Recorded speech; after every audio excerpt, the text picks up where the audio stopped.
they don't like me, I'ma live my life anyway. I ain't fucking with her if she ain't watching anime. You know the finest women in the world, you know they cosplay. Pocket full of money, yeah, yeah, man, I came to play, yeah, yeah. Drop top, yeah, yeah, drop top, yeah, yeah. All summer, yeah, yeah, I won't stop, yeah, yeah. Beat going crazy, it's a whole box. Moving on to Kent V. Nelson, who is Kent Nelson's grandnephew. When the JSA was looking for Hector, Sand put on the helmet so that he could speak with Naboo about where Hector could be.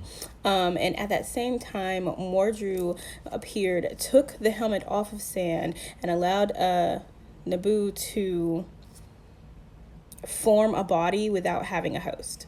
Naboo defeats Mordru, declines an offer to join the JSA, and is then killed by the Spectre. Detective Chimp is asked by Naboo to find a new Dr. Fate successor, and that they should still be able to use the the powers of Dr. Fate without Naboo being inside.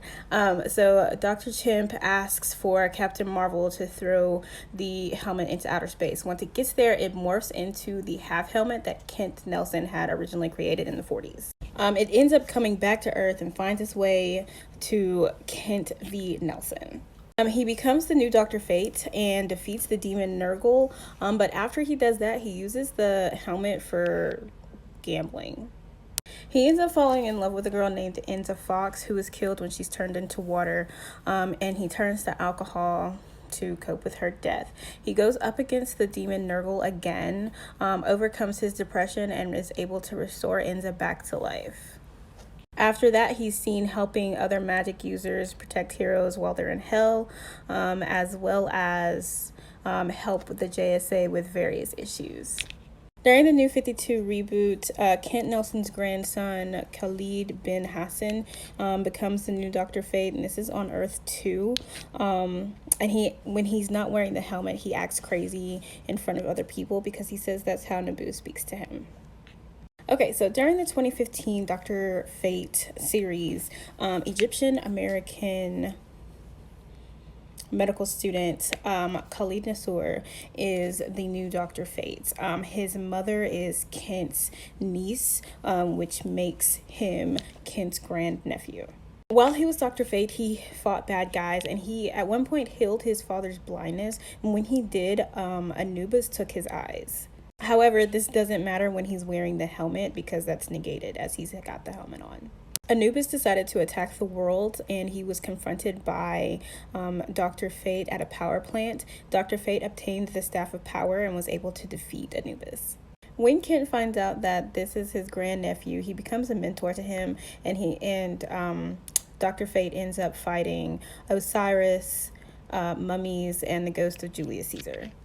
During the Justice League Dark storyline, Khalid is trapped inside of a magical vase by Naboo, who has taken over as Dr. Fate. When JLD come in to the Tower of Fate, the vase accidentally gets broken, and he's released temporarily to tell them that Naboo is working with the Lords of Chaos, the Lords of Order, to summon the other kind, only to be trapped back inside the vase.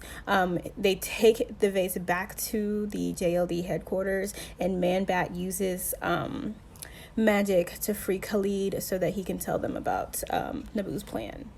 And now it's like a continuing story, I'm pretty sure. Now, if you watched my series about the powers of Dr. Fate versus other magic users in DC, you'll know that he has just like a wide array of powers.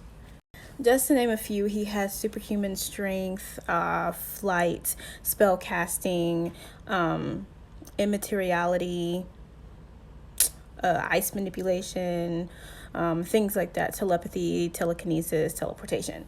However, one of his biggest weaknesses, of course, is Naboo. As you saw in one of the photos, if Naboo at any point decides that he does not want to give you any more power, he will take the power away in the middle of whatever is happening. If he deems that you are not worthy, he will take the power away. he trains you in all of these powers and everything like that, but the power isn't necessarily yours. It still is inside of the helmet. Also, Dr. Fate cannot counterspell, which is a huge problem. I actually created a list of the top 15 magic users in DC, and while he is on it, he is number 9 on this list. Reason being is he cannot counterspell. I mean, that's one of the reasons, but mainly because of his weaknesses is why he's so low. So the ones who are above him, if they cast a spell, he can't counterspell. If it's non-elemental, he can't counter it. So they could, and he's, there's gas attacks that he's able to be knocked out.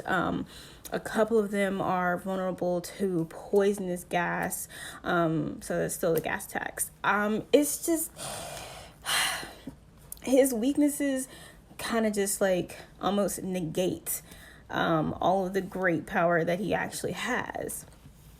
And it kind of sucks because I kind of like him. Kent Nelson.